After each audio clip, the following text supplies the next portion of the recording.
तो नमस्कार दोस्तों, स्वागत है आपका मेरी क्लास में।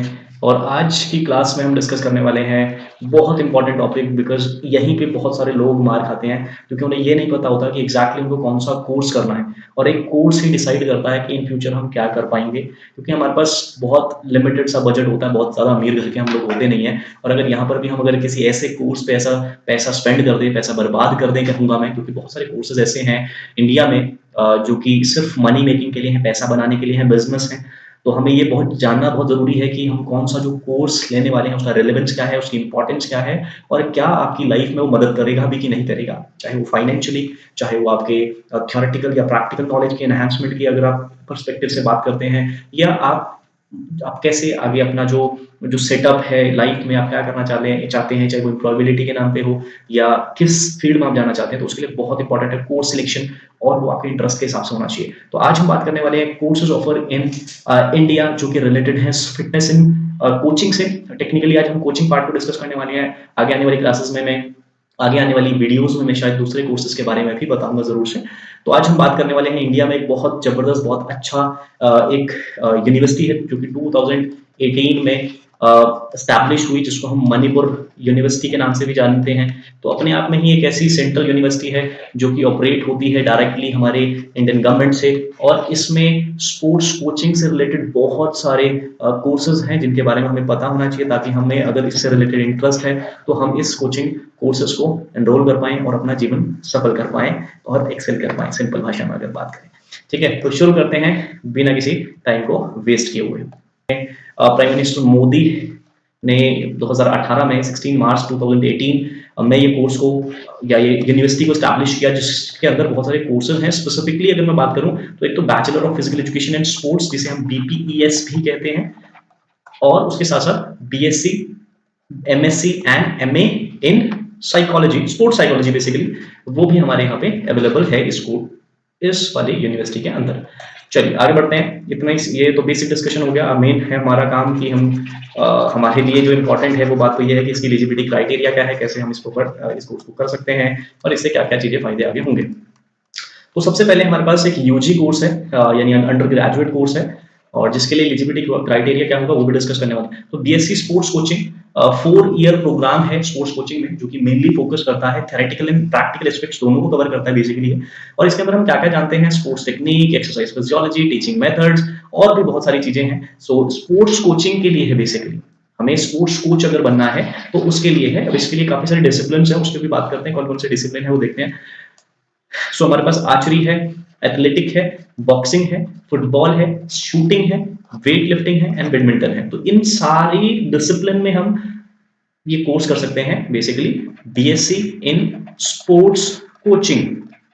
ठीक है, और अगर एथलेटिक्स है, इट मींस बहुत सारे जो उसके अंदर इवेंट्स हैं वो सारे भी होंगे, लाइक आपका स्प्रिंटिंग इवेंट्स हो गया, मिड डिस्टेंस इवेंट्स है, लॉन्ग डिस्टेंस इवेंट्स है, एंड बाकी जो इवेंट्स होते हैं फील्ड इवेंट्स, लाइक आपका डिस्कस थ्रो है, जेवलिन थ्रो है, तो ये सारी चीजें भी इंक्लूडेड इसके अंदर होने वाली हैं। चलिए आगे बात करते हैं। ये हमें पता लगा, तो फर्स्ट कोर्स हमने बात करी बीएससी इन स्पोर्ट्स कोचिंग, जिसके अंदर डिसिप्लिन हमने देखा, ये 6 डिसिप्लिन में हम बेसिकली 7 डिसिप्लिन है, football, boxing, athletic, archery, badminton, weight lifting and shooting. So course देख लेते हैं एक बार कितने साल का। 4 इयर्स प्रोग्राम है ये स्पोर्ट्स कोचिंग में, जो कि मेनली आपके कोचिंग मेथड्स को हमें समझाएगा। उसके अंदर थ्योरेटिकल एस्पेक्ट्स भी होंगे ऑब्वियसली, और आप एक्सरसाइज फिजियोलॉजी हम डिस्कस करेंगे, टीचिंग मेथड्स हम डिस्कस करेंगे, और साथ के साथ हमारा जो प्रैक्टिकल इंप्रूवमेंट है कि हमें कैसे डील करना है, कैसे हमें तैयार करना है स्पोर्ट्स प्लेयर को, वो सारी चीजें हम इसके अंदर डिस्कस करने वाले हैं, चाहे वो स्किल्स हो, चाहे वो ड्रिल्स हो, टेक्निक हो, और उसके साथ साथ जो एक्सरसाइज फिजियोलॉजी, बायोमैकेनिक्स, वो सारी चीजें हम इसके अंदर डिस्कस करने वाले हैं इस कोर्स के अंदर, जो कि यहाँ पे पढ़ाया जाता है। आगे देखते हैं। अभी ये तो हमें पता लगा कोर्स, इसके डिसिप्लिन के बारे में हमने देखा। एंड नेक्स्ट आपका एडमिशन एंड एलिजिबिलिटी क्राइटेरिया, सबसे इंपॉर्टेंट पार्ट है, क्योंकि बहुत सारे लोग इसको मिस कर जाते हैं, जिसकी वजह से आगे वो एनरोल नहीं कर पाते या उन्हें वो सिलेक्शन ऑफ कोर्स नहीं पता लग पाता।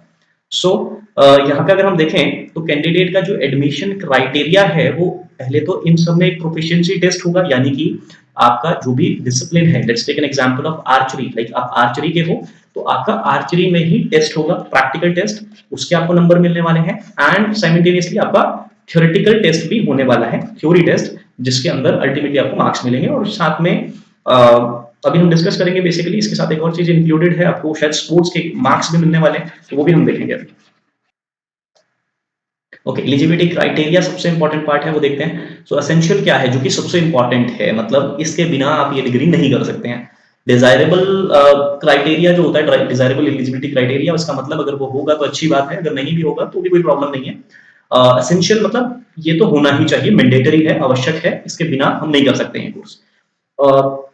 तो आपके पास सेकेंडरी एजुकेशन होनी चाहिए +2, और आपके पास जो मार्क्स होने चाहिए उसमें परसेंटेज 45% होनी चाहिए, चाहे आप किसी भी कैटेगरी से बिलोंग करते हैं। 45% चाहिए आपको। उसके बाद एसेंशियल ही इसके अंदर बहुत इंपॉर्टेंट पॉइंट है, कैंडिडेट के पास कोई ना कोई स्पोर्ट्स का सर्टिफिकेट होना मैंडेटरी यहाँ पे रखा हुआ है, चाहे वो आपके कंट्री को रिप्रेजेंट किया हो ओलंपिक्स में, वर्ल्ड चैंपियनशिप में, वर्ल्ड कप में, कॉमनवेल्थ में, Asian games, Asia cup, Asian championship, SAF games, खेलो इंडिया गेम, इवन एसजीएफआई। और अगर इन कॉम्पिटिशन्स या इन गेम्स इन स्पोर्ट्स के अंदर वो कहीं ना कहीं उन्होंने पार्टिसिपेट अगर किया हुआ है, तो बिल्कुल वो ये कोर्स को कर सकते हैं। ये तो हुई एलिजिबिलिटी क्राइटेरिया। एडमिशन क्राइटेरिया इसके बाद में आता है। इट मीन्स कि अगर आपके पास ये है, एक एग्जांपल लेके चलते हैं। मान लेते हैं कि मैं एक स्पोर्ट्स प्लेयर हूँ, एक एथलीट हूँ, 100 मीटर स्प्रिंटर हूँ, और मेरे पास एसजीएफआई का पार्टिसिपेशन है, मतलब कि मैंने schools game federation of India में पार्टिसिपेशन किया हुआ है, और इवन मेरे पास कोई मेडल भी है। हालांकि मेडल होना कोई आवश्यक नहीं है, बहुत सारी चीजें और भी मैटर करती हैं। अगर मेडल है तो शायद उसके नंबर एक्स्ट्रा मिल जाएंगे, बट और भी बहुत सारी चीजें यहाँ पे इंपॉर्टेंट है, क्योंकि कलेक्टिवली रिजल्ट बनने वाला है आपका। जो थ्योरी एग्जाम होगा, प्रैक्टिकल जो एग्जाम होगा, और इंटरव्यू होगा, प्लस आपके पास जो मेडल होगा, ऑब्वियसली आपको थोड़ा एडवांटेज उसका भी मिल जाएगा। तो पार्टिसिपेशन है अगर, तो भी आप एलिजिबल हैं, कोई ऐसी प्रॉब्लम यहाँ पे नहीं आने वाली है। बट अगर आपके पास मेडल है तो थोड़ा सा पॉजिटिव पॉइंट हो ही जाएगा वहां पर। ठीक है, तो अगर मान लेके चलते हैं कि मैं पार्टिसिपेट किया हुआ हूँ एसजीएफआई में, एथलेटिक्स 100 मीटर में, तो इसका मतलब मैं ये कोर्स करने के योग्य हूँ, और ये कोर्स मेरी एलिजिबिलिटी, जो ये कोर्स की एलिजिबिलिटी क्राइटेरिया है, वो मेरे क्राइटेरिया को मैच कर रहा है। सिंपल और सरल भाषा में ये कह सकते हैं। ठीक है जी। अब देखिए, बीएससी है, यूजी कोर्स, अंडर ग्रेजुएट है, तो 12वीं के बाद, +2 के बाद हम डायरेक्टली कर सकते हैं, कोई प्रॉब्लम नहीं आने वाली इसके अंदर। आगे बढ़ते हैं।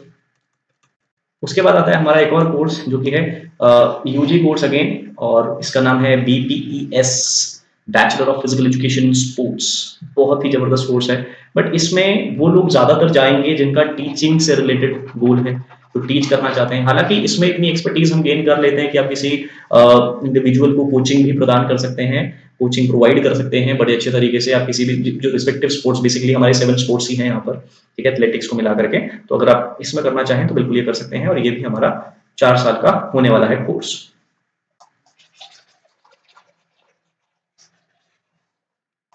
बाकी सबसे इंपॉर्टेंट है प्रोस्पेक्टस, वो आपको एक बार देखना पड़ेगा, क्योंकि प्रोस्पेक्टस के अंदर वो सारी चीजें भी मेंशन होंगी हमारा, कि हम क्या क्या डिस्कस करने वाले हैं, करिकुलम जो होगा हमारा वो भी उसके अंदर मेंशन होगा, तो वो सारी चीजें उसके अंदर मेंशन होगी। ये तो सिर्फ आपका एक ब्रीफ है कि कौन से कोर्सेज यहाँ पे हैं, और आप कौन सा कर सकते हो अपने इंटरेस्ट के हिसाब से। ठीक है, करियर आउटकम की अगर बात करें तो ये अंडर ग्रेजुएट जो कोर्स है फिजिकल एजुकेशन स्पोर्ट्स की से प्रोफेशनल जो तैयार होने वाले हैं, स्पेसिफिकली टीचिंग की स्किल्स को इंप्रूव करता है, तो आपको टीचर बनाने के लिए physical education teacher.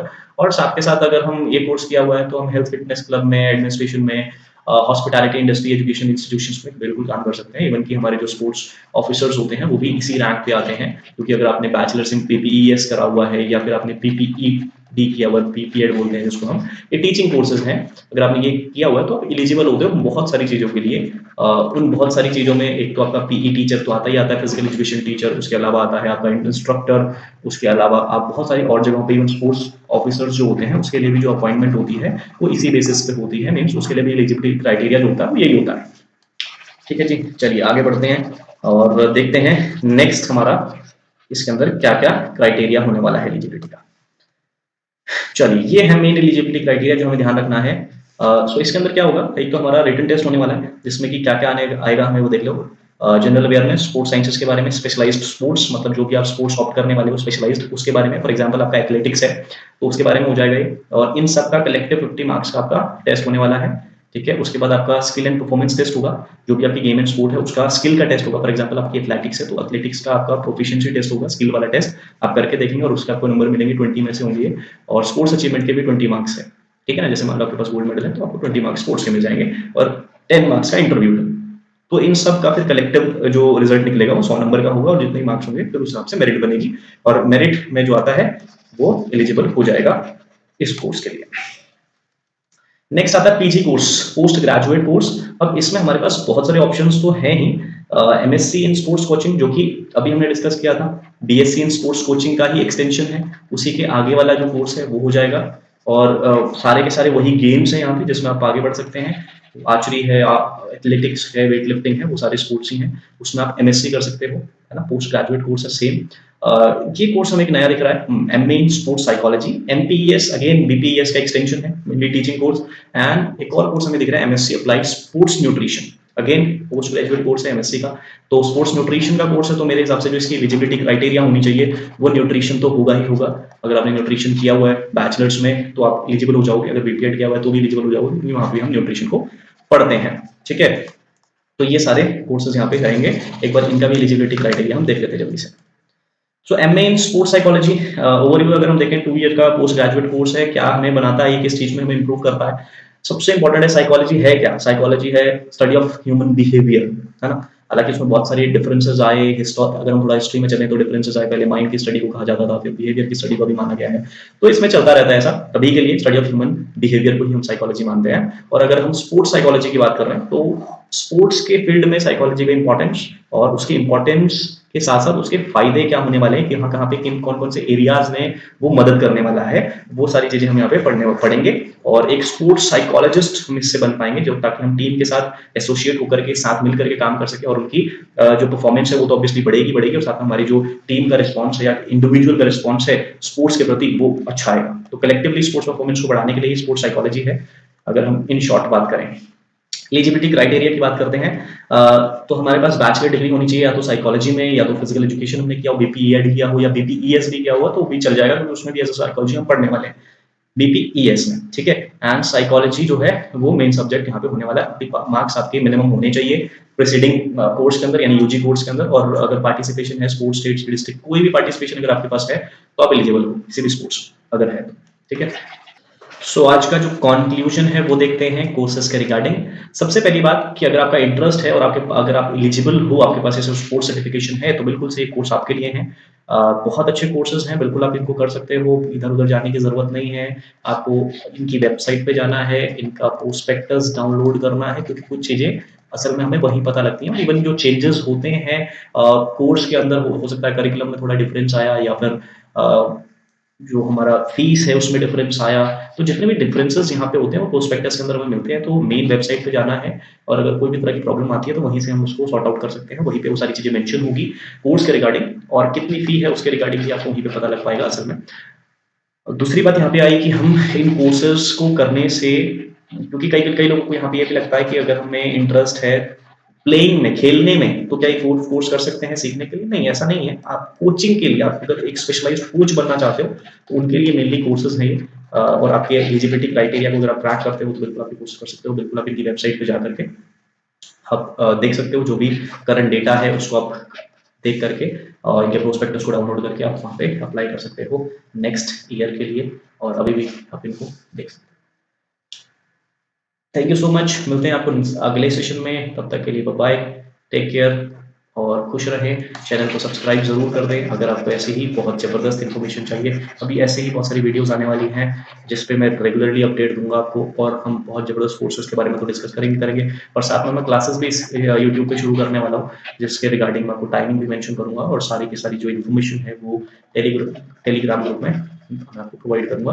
Telegram group का जो लिंक होगा मैं डिस्क्रिप्शन में छोड़ दूंगा, आप वहां से जरूर से जुड़ जाए। जो भी नई अपडेट होंगी, जो भी नई इन्फॉर्मेशन होगी, जो भी नई रिक्रूटमेंट होगी इसके रिगार्डिंग, वो भी मैं आपको वहाँ पे क्लियर करता रहूंगा, और आपका जो इंटरेस्ट होगा उसके हिसाब से तो जरूर से वहाँ पे कुछ कोर्सेज होंगे, और इन फ्यूचर वो जरूर आपको मदद करेंगे। हो सकता है वीडियोज से आपको फायदा मिले और आप अपने फ्यूचर में बहुत अच्छा कर पाए। और बहुत सारे लोगों का मुझे क्वेश्चन आता है कि सर हमें पहले नहीं पता लगा, हमारा इंटरेस्ट ये था, हमने कोई और कोर्स कर लिया, तो उनके लिए भी फायदा हो जाएगा, और उनके रिक्रूटमेंट पर्पसेस के लिए भी मदद कर सकता है। तो थैंक यू सो मच। तो आज की क्लास में इतना ही, मिलते हैं आपको नेक्स्ट सेशन में, नेक्स्ट वीडियो में, तब तक के लिए धन्यवाद। खुश रहें और पढ़ते रहें, और सबसे इंपॉर्टेंट बात कि चीजों को जानते रहें। Learning is never ending process, तो उसको नहीं भूलना है हमें। हमारा एक ही मूल मंत्र है कि लर्निंग करते रहें और बेहतरी की तरफ बढ़ते रहें।